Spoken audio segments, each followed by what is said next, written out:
The morning air in Washington carried a quiet tension as the clock reached 8:47. On a polished desk inside the Oval Office, a single document waited beneath Franklin Roosevelt's pen.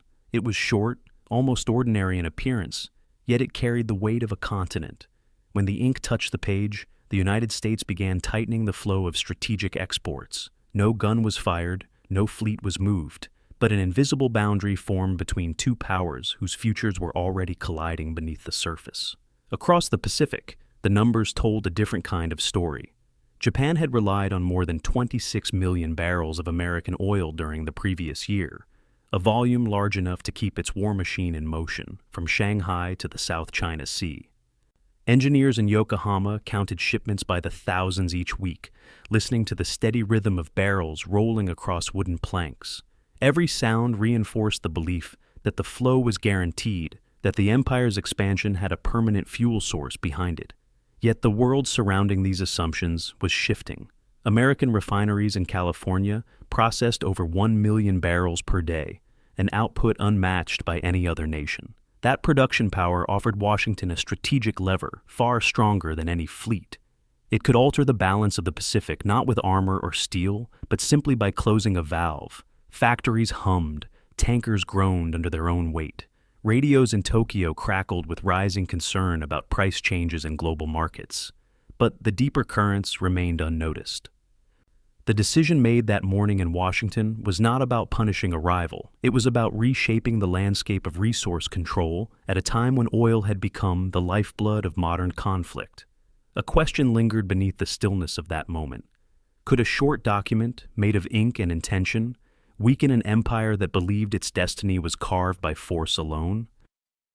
In Tokyo, the new American restrictions were met first with a shrug rather than alarm. Senior ministers reviewed the announcement and concluded that it was little more than a political gesture. Some argued that the United States, preoccupied with its own economic recovery, would never risk destabilizing the Pacific. The prevailing belief was that the empire's reserves, estimated to sustain naval operations for more than a year and a half under disciplined consumption, offered a comfortable cushion against external pressure. Confidence became a kind of armor, and numbers that should have raised concern were reinterpreted as reassurance. Newspapers adopted the same posture. Editorials insisted that the restrictions on scrap metal imports would affect only a small portion of industrial output, and business leaders declared that markets would adjust without major disruption. Foreign observers noted that Japanese equities dipped lightly in the first trading sessions, only to steady again as investors convinced themselves that the situation was temporary. A narrative took shape. America was issuing warnings, not drawing lines. Yet, cracks appeared faster than expected. The price of scrap metal within Japan climbed more than 1/3 in the weeks following the restriction, catching merchants off guard and straining manufacturers already stretched by continuous warfare. Trade officials quietly reported that insurance rates on shipments were rising, and that contract negotiations with neutral nations had become unexpectedly difficult. These were not decisive blows, but early signals that Tokyo's reading of the situation relied more on hope than analysis. Inside government ministries, closed-door discussions revealed the same tone of casual confidence. Some strategists claimed that America would inevitably choose stability over confrontation. Others insisted Japan's influence in Asia would deter any significant escalation. They did not question the assumptions holding the empire upright. They protected them as if doubt itself were a form of defeat. The idea that a distant bureaucracy in Washington could alter the empire's trajectory felt unthinkable. But the world does not bend to belief. Markets are indifferent to pride, and resource flows respond to pressure long before ideology notices the shift. Tokyo's certainty became its blindfold. While ministers debated the limits of American resolve, they failed to see how dependent their own horizon had become on the uninterrupted rhythm of tankers and freight streams. By the time the first warning signs reached the levels of policy, the distance between perception and reality had already widened into a fault line. The path that led the United States to tighten its grip on strategic resources did not emerge from a single decision. It grew from a decade of observing how conflict reshaped entire regions, and how the engines of modern warfare depended less on heroism and more on the uninterrupted flow of industrial inputs. American diplomats had watched the battles in China drag into their fourth year, noting that every advance of the Japanese army was powered by materials acquired from global markets. Beneath the reports of troop movements and territorial gains lay a quieter truth. The empire's expansion rested on commodities it did not possess at home. American analysts sifted through trade records and shipping data. They saw import patterns shift as Japan's appetite for strategic materials expanded far beyond pre-war norms. The empire purchased vast quantities of metal to sustain its accelerating armament program, and its demand for aviation fuel additives grew sharply as air operations widened. Financial experts warned that Japan's wartime expenditures were rising much faster than its domestic production capacity, making the empire vulnerable in ways its leadership rarely acknowledged. These were not ideological conclusions, but empirical ones, written in the arithmetic of supply and demand. Political conditions made this vulnerability even more visible. Japan's government had entrenched itself in a prolonged conflict on the Asian mainland, and the cost of sustaining that front was steadily eroding its financial reserves. Unlike nations with diversified economies, Japan depended heavily on external sources for the very materials that sustained its industry. A single disruption could ripple through its entire military structure. In Washington, officials understood that modern power was determined not only by the weapons a nation built, but by the stability of the networks that fed those weapons. The context inside the United States added its own urgency. American stockpiling programs, launched at the end of the previous decade, highlighted how strategic materials had become synonymous with national security. The government recognized that a world sliding closer to global conflict demanded stricter stewardship of its industrial capacity. With new factories coming online and defense planning accelerating, the United States could no longer justify allowing critical materials to flow unchecked to nations whose intentions were openly expansionist. Against this backdrop, the notion of export control was not born from aggression, but from caution. It reflected a realization that economic power had become as decisive as military strength. When policymakers spoke of safeguarding national interests, they were envisioning a battlefield defined not by territory, but by the movement of oil, metals, and technology across oceans.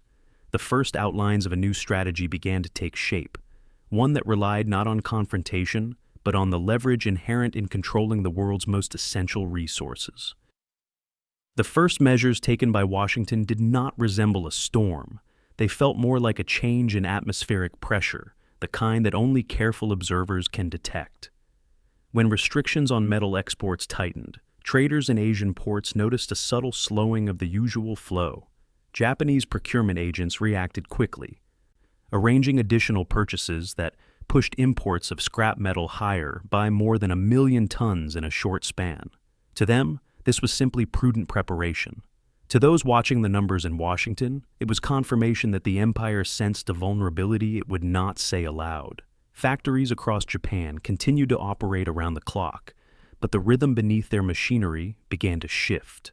Steel mills reported growing difficulties securing consistent inputs, and industrial planners circulated internal memoranda warning of potential bottlenecks if foreign supplies tightened further. These warnings were rarely shared outside the walls of government ministries. The public heard optimism. Policymakers saw margins narrowing month by month. Meanwhile, the naval staff confronted a different kind of arithmetic. Internal projections indicated that sustaining routine operations would require consumption levels steady enough to erode existing stockpiles faster than replenishment could occur. Battleships, cruisers, and destroyers, each a symbol of national pride, were also vessels of consumption. Their fuel requirements were staggering, and even minor fluctuations in supply altered the calculus of long-term readiness. Officers debated how to adjust deployment schedules without revealing the depth of their unease. Beyond the military and industrial spheres, the broader economy felt similar tremors. Insurance firms raised premiums on transport routes that had once been considered stable. Shipping companies hesitated before signing contracts that might be jeopardized by shifting American policies. Financial markets did not collapse, but they grew restless. Prices edged upward in ways that hinted at strain rather than crisis, the subtle difference between a temporary inconvenience and the early phases of systemic stress. Diplomats attempted to counter these signs with reassurances. They insisted that relations with the United States remained manageable and that both countries shared an interest in commercial continuity. Yet each conversation carried an undercurrent of uncertainty. No one could say whether Washington's first restrictions were the endpoint or merely the opening act of something larger. Through all of this, a faint sense of imbalance crept into the empire's strategic posture. Japan had long viewed itself as the architect of its own destiny, but dependency had woven itself into the foundations of its military expansion. The tremors revealed that the stability of this architecture depended on assumptions as fragile as the supply lines that sustained it. In the quiet spaces between policy debates and market reports, the truth hovered. The ground beneath the empire was beginning to shift, and the first cracks were already visible. The turning point arrived with the weight of an event whose significance was not immediately understood. On the 26th day of July in the year 1940, the United States enacted a requirement that every shipment of strategic materials, including oil, would need formal approval before leaving American shores. It was a measured action, framed as administrative oversight rather than confrontation. Yet for those who understood the mechanics of industrial warfare, it marked a decisive pivot. A nation that controlled an enormous share of global energy production had chosen to place its hand directly on the flow. Within hours, Japanese ministries circulated urgent cables to embassies and trade offices. The wording was cautious, but the implications could not be softened. Export licenses were not a simple formality. They were a signal that Washington now viewed resource distribution as an extension of national security. Japanese buyers who had once relied on predictable deliveries suddenly found themselves confronted with paperwork, delays, and the unsettling knowledge that each request could be denied without explanation. Even before a single shipment was halted, the psychological shift was profound. The impact spread quickly through sectors that depended on precision and predictability. Refineries recalculated their supply schedules and discovered that the margins they had treated as buffers were much thinner than imagined. Manufacturers who built engines, vehicles, and transport equipment questioned whether they could meet their planned output if bottlenecks intensified. The aviation industry faced an even sharper jolt when restrictions tightened around critical additives that improve fuel performance. Without them, aircraft would fly, but with diminished capability, an erosion of strength that could not easily be masked. Strategists inside the Imperial Navy studied the new constraints with numerical clarity. A fleet designed for rapid projection of power could not function without abundant reserves, and the figures left little room for interpretation. Each major operation required fuel measured not in thousands, but in tens of thousands of barrels, a scale that made even minor disruptions consequential. The longer planners stared at the numbers, the clearer the pattern became. Future campaigns would compete directly with the shrinking comfort of existing stockpiles. Across the empire, the public rhetoric remained confident. Newspapers framed the situation as an inconvenience that a disciplined nation could overcome. But behind closed doors, the tone shifted. Diplomats acknowledged that the Americans had discovered a pressure point with extraordinary leverage. Economists warned that Japan's room to maneuver was narrowing with each passing month. Officers debated whether the empire could afford to wait and watch, or whether waiting itself had become the most dangerous option. The valve had not been fully closed, but it had been seized. For the first time, the empire could feel the subtle tightening, not yet a choke, but unmistakably the beginning of one. As the new export restrictions settled into place, the empire confronted a reality that could no longer be smoothed by rhetoric. The numbers emerging from the naval staff were stripped of illusion. Routine fleet activity demanded consumption levels that hovered in the range of 3 million barrels each month, a scale that transformed the concept of endurance from strategy into mathematics. Every exercise, every patrol, every deployment came with a cost that drained reserves with silent precision. In policy meetings, planners spoke less about ambition and more about subtraction. Reports circulated through the ministries with a tone markedly different from earlier months. Analysts no longer described challenges as hypothetical. They identified dates. Charts projected when existing stockpiles would fall to thresholds that left the fleet unable to sustain operations beyond immediate requirements. These dates shifted depending on assumptions, but the trend line moved in only one direction. At best, the empire would enter the coming year with reserves edging toward levels that made any prolonged campaign a gamble. At worst, the margin of error was already gone. The pressure reshaped internal debates. Some leaders argued that rationing and reduced naval activity could extend the life of available supplies. Others countered that shrinking the fleet's presence would invite strategic vulnerabilities that no amount of discipline could offset. A fleet was not merely a collection of hulls and engines. It was a declaration of influence across thousands of miles of ocean. To reduce its activity was to concede initiative, something the empire's military tradition found unthinkable. Yet the arithmetic of fuel consumption left little space for pride. Economic planners added their own calculations. They warned that industrial output, already strained by years of conflict, could not compensate for reductions in imported materials. Even if factories continued to operate at full capacity, the resources feeding them were finite. Efforts to secure alternative supplies through diplomatic channels struggled against the reality that few nations were willing to risk their relationship with the United States. The empire's most ambitious projects were beginning to rest on foundations that could not bear their weight. A deeper tension emerged between belief and necessity. For years, the empire had acted with the confidence of a nation guided by destiny. Yet destiny did not refill storage tanks or alter supply chains. The charts pinned on office walls revealed a truth that patience could not erase. Every month of inaction diminished the future. The question confronting the leadership was no longer whether tightening American policies posed a threat, but how long the empire could endure the growing strain. In the quiet moments after meetings ended, the dilemma returned with persistent clarity. Strength required fuel, ambition required certainty. The empire now had less of both. By the beginning of 1941, Japanese shipyards were completing new vessels at an impressive pace. More than 100 warships of varying classes had been launched or commissioned in a span that reflected extraordinary industrial determination. From destroyers to cruisers, the fleet expanded like a steel forest rising from the docks. Each launch was celebrated as evidence that the empire's will remained unshaken, that its maritime strength continued to surge forward despite shifting international winds. Yet beneath these ceremonies lay a truth that no christening could disguise. Every new hull represented not only added power, but added burden.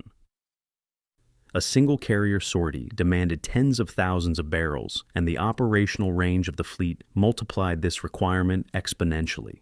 As officers calculated fuel needs for upcoming exercises, the numbers revealed friction between aspiration and capacity. The empire's reserves, projected to fall below 30 million barrels within the year, could not support sustained large-scale activity and a major campaign at the same time. Expansion and exhaustion were unfolding side by side.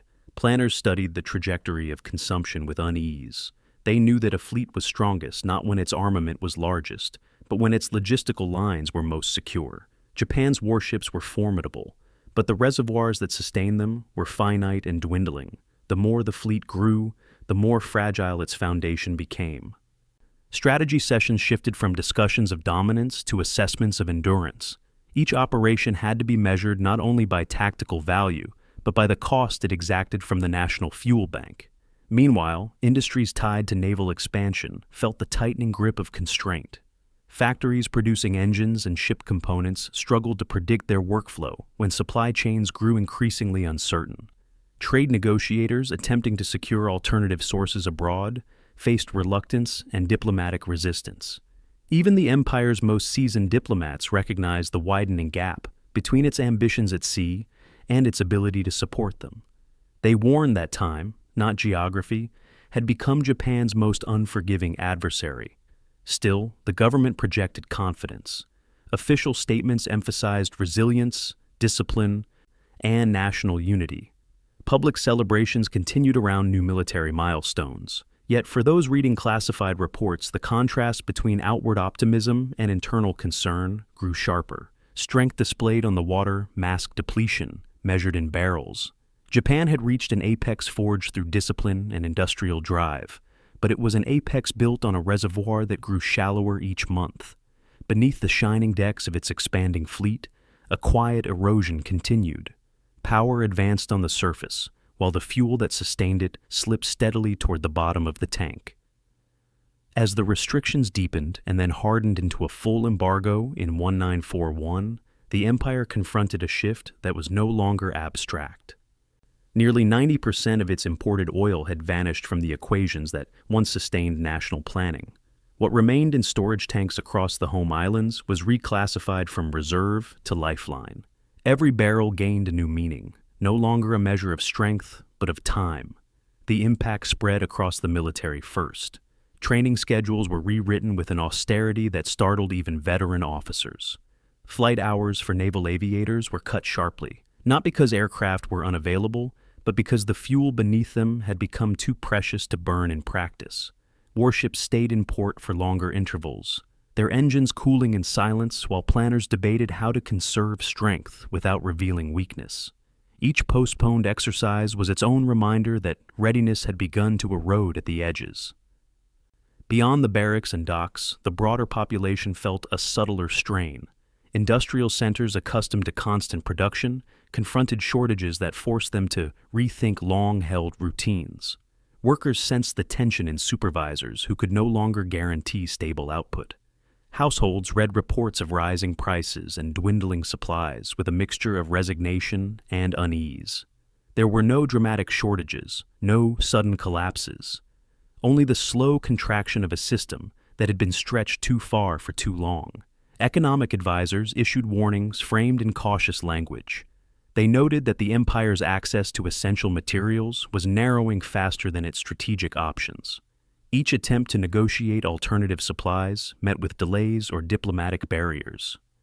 Neutral nations hesitated to risk their relationship with the United States, and shipping routes that once felt secure now carried uncertainties that could not be ignored. Japan's economic architecture, built on assumptions of continuous access to foreign resources, revealed its vulnerability with stark clarity. Inside political circles, the pressure manifested as debate. Some argued that austerity and discipline could buy more time. Others pointed out that time itself had become a diminishing asset. The empire had entered a paradox in which preservation required action, yet action demanded resources that were slipping away. Leaders spoke of determination and unity, but their words could not refill the tanks that marked the boundary between confidence and desperation. In these months, the cost of ambition became unmistakable. Power had been defined for years by expansion and military might. Now, it was defined by a shrinking reservoir, measured not in victories or territories, but in the number of months that oil could keep the nation's engines alive.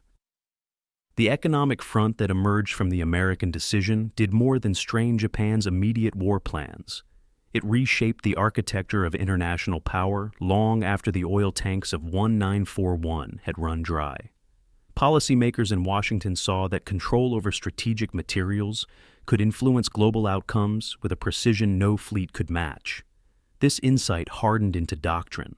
The mechanisms first tested through export restrictions evolved into broader frameworks that guided post-war financial institutions and trade agreements.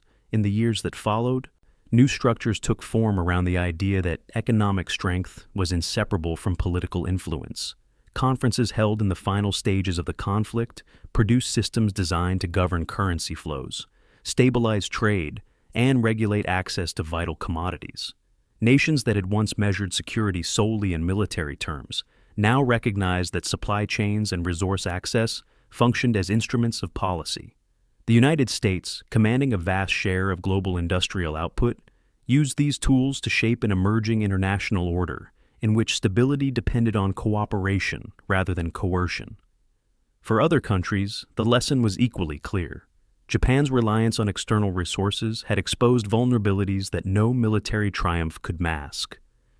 Analysts across Europe and Asia studied the chain reaction triggered by a shift in American policy, how a single point of pressure could ripple outward, affecting industries, alliances, and strategic decisions in unpredictable ways.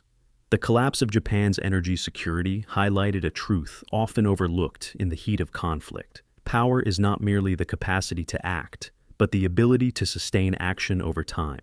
Historians later observed that the embargo did not simply weaken a wartime adversary, it established a precedent.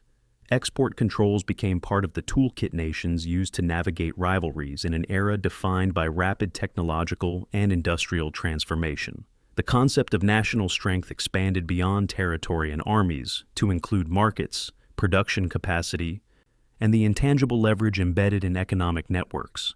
In museums and archives, remnants of the period still testify to this shift. Faded documents outlining resource quotas, maps marked with disrupted trade routes, and the dry metal of empty fuel drums once guarded as the empire's last reserve. They stand as reminders that the outcome of a conflict can hinge not only on the battles fought, but on the unseen forces that determine whether a nation has the means to keep fighting at all. The story that began with quiet confidence in Tokyo and a single signature in Washington returns to the same axis, but now with its meaning exposed. What appeared at first to be a routine administrative measure had, within a year, revealed the limits of an empire built on borrowed fuel. Decisions once made under the assumption of inevitability now stood in stark contrast to the arithmetic of reality. The reserves that had seemed sufficient, the markets that had felt reliable, and the strategies that had promised expansion all converged into a reckoning neither swift nor loud, but absolute in consequence. As the months unfolded, Japanese leaders faced a truth that no ideology could soften. Strength is not measured only by the number of ships afloat or the discipline of soldiers in formation.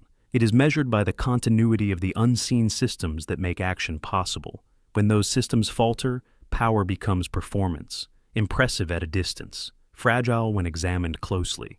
The Empire's fleet still glimmered in the sun, but the tanks beneath their decks told a different story. The memory of the year 1940 lingered in the corridors of both nations. In Washington, officials understood that the future of global conflict would be defined not only by weapons, but by the flows of resources that enabled them. In Tokyo, the realization settled with a quieter, heavier weight. The decisions that had seemed harmless to dismiss were the very decisions that narrowed the empire's options to a single path. Every month of dwindling reserves made the question of direction less a choice and more a compulsion. As hindsight later revealed, the embargo did not merely alter policy, it shifted perspective. It demonstrated that the power capable of shaping destiny may rest not in confrontation, but in withholding the very materials that sustain confrontation. A nation can be surrounded by soldiers and still stand firm. But no nation can outrun the depletion of what fuels its engines and anchors its ambitions. The circle closes with a simple recognition. The rise and fall of a power can hinge on an element as unassuming as oil moving through pipes and valves. When that flow stops, the future changes with it. Strength fades, certainty fractures, and a new reality emerges, one defined not by force, but by scarcity. If you are still here, share with us the next financial story you want us to unravel.